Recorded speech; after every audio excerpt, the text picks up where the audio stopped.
Bill ज्यादा आया तो मीटर उखाड़कर बिजली दफ्तर पहुंचे लोग। छत्तीसगढ़ में स्मार्ट बिजली मीटर को लेकर उपभोक्ताओं की नाराजगी लगातार बढ़ रही है। रायपुर, दुर्ग, बिलासपुर, कबीरधाम समेत कई जिलों में लोगों ने बढ़े हुए बिजली बिल, अधिक रीडिंग और मीटर की कार्यप्रणाली पर सवाल उठाए हैं। कई उपभोक्ताओं का कहना है कि पहले जहां 1,800 से 2,000 रुपए तक बिल आता था, वहीं स्मार्ट मीटर लगने के बाद बिल 2 से 3 गुना तक बढ़ गया है। रायपुर में कुछ बंद मकानों के भी हजारों रुपए के बिल जारी हुए, जिन्हें बाद में बिजली कंपनी ने सुधारा। हालांकि कंपनी मीटर और बिलिंग प्रक्रिया को सही बता रही है।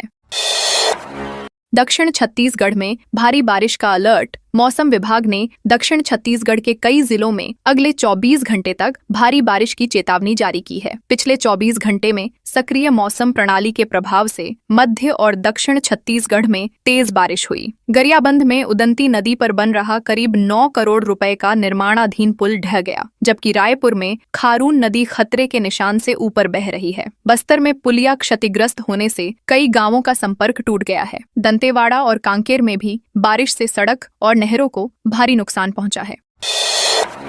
ईडी की रिमांड में भूपेश बघेल के करीबी के श्रीवास्तव, बिलासपुर के कथित तांत्रिक और पूर्व मुख्यमंत्री भूपेश बघेल के करीबी बताए जाने वाले कृष्ण कुमार उर्फ के श्रीवास्तव को प्रवर्तन निदेशालय ने कथित मनी लॉन्ड्रिंग और कमीशनखोरी मामले में गिरफ्तार किया है। अदालत ने उन्हें 7 अगस्त तक ईडी की रिमांड पर भेज दिया है। जांच एजेंसी इस दौरान कथित 15 करोड़ रुपए की कमीशनखोरी, करीब 300 करोड़ रुपए के वित्तीय लेन देन, हवाला नेटवर्क और शेल कंपनियों के जरिए हुए लेन देन की जांच करेगी। मामले में आगे कई अहम खुलासे होने की संभावना जताई जा रही है।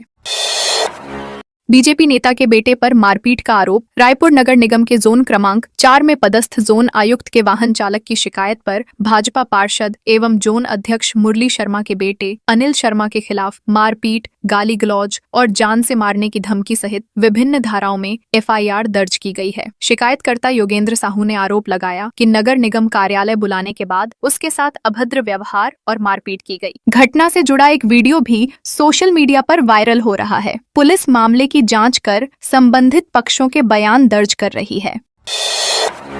भिलाई में 14 मिनट में 2 चेन स्नेचिंग। भिलाई में शुक्रवार सुबह महज 14 मिनट के भीतर 2 अलग अलग स्थानों पर चेन स्नेचिंग की घटनाओं से लोगों में दहशत फैल गई। एक्टिवा सवार 2 बदमाशों ने सुबह टहलने निकली बुजुर्ग महिलाओं को निशाना बनाया और उनके गले से सोने की चेन झपटकर फरार हो गए। पहली घटना सुपैला थाना क्षेत्र में हुई, जहां छीना झपटी के दौरान चेन का एक हिस्सा सड़क पर गिर गया, जिसे पुलिस ने बरामद कर लिया। पुलिस आसपास के सीसीटीवी फुटेज खंगाल रही है और आरोपियों की तलाश में जुटी हुई है।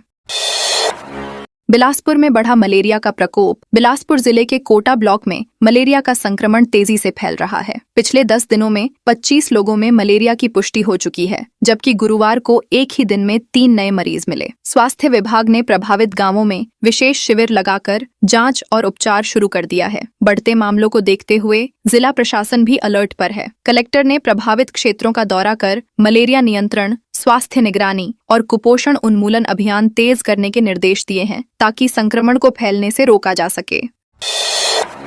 रायगढ़ में सड़क पर आ गए 18 हाथी। रायगढ़ जिले के बंगुरसिया क्षेत्र में हाथियों के दल के सड़क पर आ जाने से घंटों तक यातायात प्रभावित रहा। लगभग 28 हाथियों के झुंड में से 18 हाथी गुरुवार शाम सड़क किनारे और बाद में मुख्य मार्ग पर आ गए। स्थिति को देखते हुए वन विभाग ने दोनों ओर से वाहनों की आवाजाही रोक दी। हाथियों का दल रात करीब 2 बजे तक सड़क के आसपास ही विचरण करता रहा। वन अमले ने लगातार निगरानी रखी और लोगों से सुरक्षित दूरी बनाए रखने की अपील की। बाद में हाथी जंगल की ओर लौट गए। कटघोरा में वाजपेयी की प्रतिमा निर्माण पर सवाल। कोरबा के कटघोरा नगर पालिका परिषद में अटल बिहारी वाजपेयी की प्रतिमा निर्माण को लेकर भाजपा ने वित्तीय अनियमितता के आरोप लगाए हैं। भाजपा जिलाध्यक्ष गोपाल मोदी ने कलेक्टर को शिकायत देकर मामले की उच्च स्तरीय जांच और नगर पालिका के मुख्य नगर पालिका अधिकारी को हटाने की मांग की है। शिकायत में आरोप लगाया गया है कि प्रतिमा के निर्माण में ब्रॉन्ज सामग्री दिखाकर भुगतान लिया गया, जबकि वास्तविक निर्माण में घटिया सामग्री या कंक्रीट का उपयोग किया गया। प्रशासन से पूरे मामले की निष्पक्ष जांच कराने की मांग की गई है। खनिज विभाग ने पकड़े 5 रेत ट्रैक्टर। कोरबा में अवैध रेत परिवहन के खिलाफ खनिज विभाग ने विशेष अभियान चलाकर रेलवे स्टेशन फाटक के पास रेत से भरे 5 ट्रैक्टर पकड़े। विभाग को लगातार अवैध परिवहन की शिकायतें मिल रही थीं, जिसके बाद यह कार्रवाई की गई। अधिकारियों को देखकर 4 चालक वाहन छोड़कर फरार हो गए, जबकि एक चालक को मौके पर पकड़ लिया गया। जांच के दौरान रेत परिवहन से संबंधित वैध दस्तावेज प्रस्तुत नहीं किए जा सके। विभाग ने ट्रैक्टरों को जब्त कर आगे की वैधानिक कार्रवाई शुरू कर दी है। बालोद में 6000 एक्सपायरी बिस्किट मिले। बालोद जिले के चिखलाकसा क्षेत्र में सड़क किनारे बड़ी मात्रा में एक्सपायरी बिस्किट के पैकेट खुले में फेंके जाने का मामला सामने आया है। स्थानीय लोगों के अनुसार मौके पर करीब 400 से 500 पुड़े मिले, जिनमें लगभग 6000 बिस्किट पैकेट होने का अनुमान है। इनकी बाजार कीमत करीब 30,000 रुपए बताई जा रही है। पैकेटों पर फरवरी और मई 2026 की एक्सपायरी डेट दर्ज मिली। कई गाय और कुत्ते इन बिस्किटों को खाते दिखाई दिए। ग्रामीणों ने मामले की जांच कर जिम्मेदार लोगों के खिलाफ कार्रवाई और सुरक्षित निस्तारण की मांग की है। पीएसके ऐप से ऑनलाइन अटेंडेंस, शिक्षकों को राहत। छत्तीसगढ़ सरकार ने शिक्षकों की ऑनलाइन उपस्थिति के लिए वीएसके ऐप लागू किया है, लेकिन तकनीकी समस्याओं की शिकायतों के बीच स्कूल शिक्षा मंत्री गजेंद्र यादव ने शिक्षकों को राहत दी है। उन्होंने स्पष्ट किया कि ऐप की तकनीकी खामियों के कारण किसी भी शिक्षक का वेतन नहीं काटा जाएगा। सरकार ने 15 अगस्त तक सभी प्रमुख समस्याओं को दूर करने के निर्देश दिए हैं। मंत्री के अनुसार प्रदेश के करीब 1.75 लाख शिक्षकों में से लगभग 1.50 लाख शिक्षक प्रतिदिन ऐप के जरिए उपस्थिति दर्ज कर रहे हैं।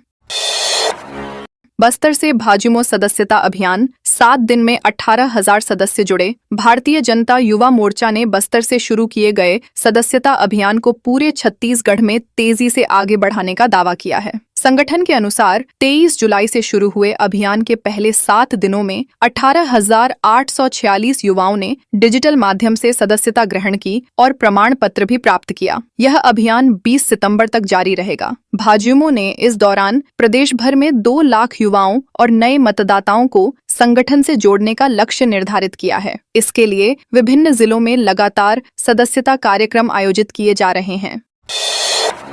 जांजगीर चांपा में नशीली दवा तस्करी का भंडाफोड़। जांजगीर चांपा जिले में कोतवाली और साइबर थाना पुलिस की संयुक्त टीम ने नशीली दवा तस्करी के एक गिरोह का पर्दाफाश करते हुए 2 आरोपियों को गिरफ्तार किया है। पुलिस ने उनके कब्जे से 1140 प्रतिबंधित alprazolam tablet, 2 mobile phone, 1 scooty और 1 मोटरसाइकिल जब्त की है। बरामद सामान की कुल कीमत करीब 1.63 लाख रुपए आंकी गई है। कार्रवाई मुखबिर की सूचना पर की गई। पहले आरोपी अमित चतुर्वेदी के पास से 650 टैबलेट मिली, जिसके बाद जांच आगे बढ़ाते हुए दूसरे आरोपी को भी गिरफ्तार किया गया।